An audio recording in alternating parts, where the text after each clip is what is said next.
impressed by this view. It's really cool. I wish I could see the whole show from here.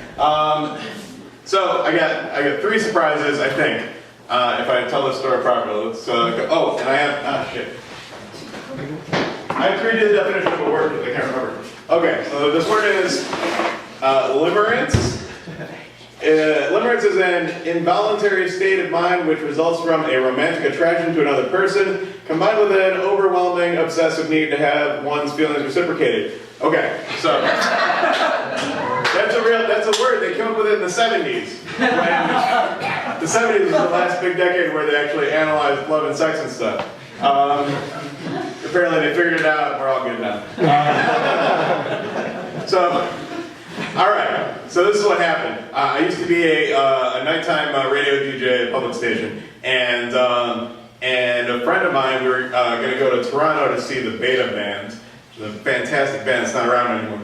And our third friend was coming with us, so his car broke down. So my friend calls me up, I'm on the radio, and he's like, hey, we've got an impossible task. We need somebody, we got an extra ticket, we need to give it away, except the problem is that we have to pick it up at the venue. So this person has to either meet us there or like come with us.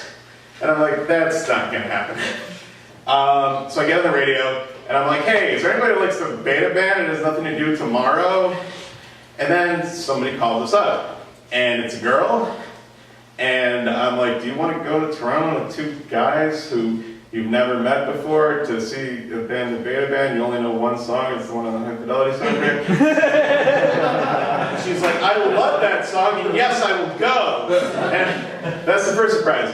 I'm like, holy shit, she's got moxie. And so she goes with us, and we drive, the 3 of us, my friend Patrick and I, and this girl, Caitlin, we go to Toronto. We had like the best trip ever. And we see the Beta Band. That wasn't even the best part of the trip. The best part of the trip was that we all got along famously. And I remember turning, well actually I don't remember this. He told me later on, he said, there was a point where you turned to me and you said, this one's mine. And I've never before or since said that to anybody. That's fucked up. Like I'm a really nice person and I'm not competitive. And apparently this is how I was struck by her. And I just had to be one with her. And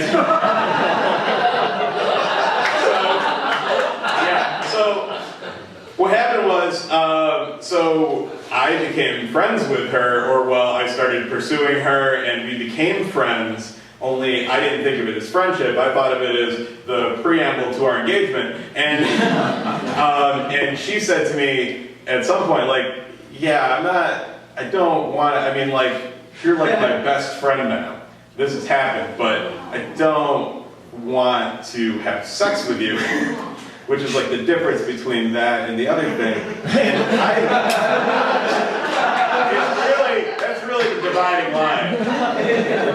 The dividing line is a pair of pants. So,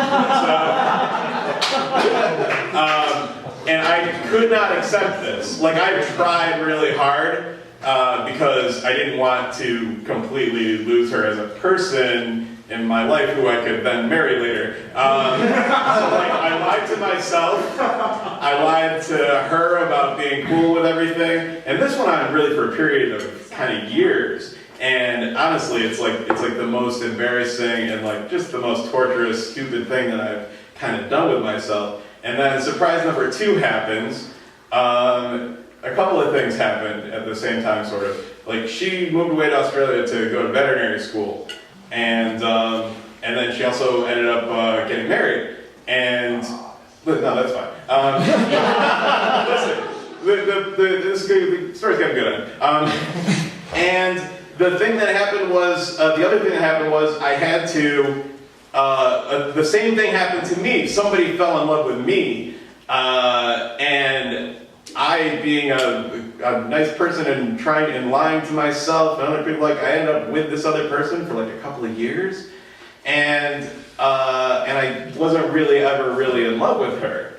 And the thing that happened, like the third surprise, is that through all of that, somehow I figured out that none of that's okay. Like you should appreciate the people who are in your life. And I think it wasn't until I'd sort of been through the ringer myself and on the opposite end of that thing that I realized that that your friends should be your friends, and the people who care about you, that should be like the greatest thing ever, and that the relationships that you build with people over your life are just really the best, and it's like better than anything else. And it's like you're just gonna, you're gonna be in relationships romantically with the people that it just kind of falls together in a weird kind of way that doesn't make any real kind of sense, and you can't control that. But what you can control is how you act and just how you appreciate the people who, I mean, like the best thing was that like this wonderful person actually gave a shit about me, and we're actually the best friends we've ever been now.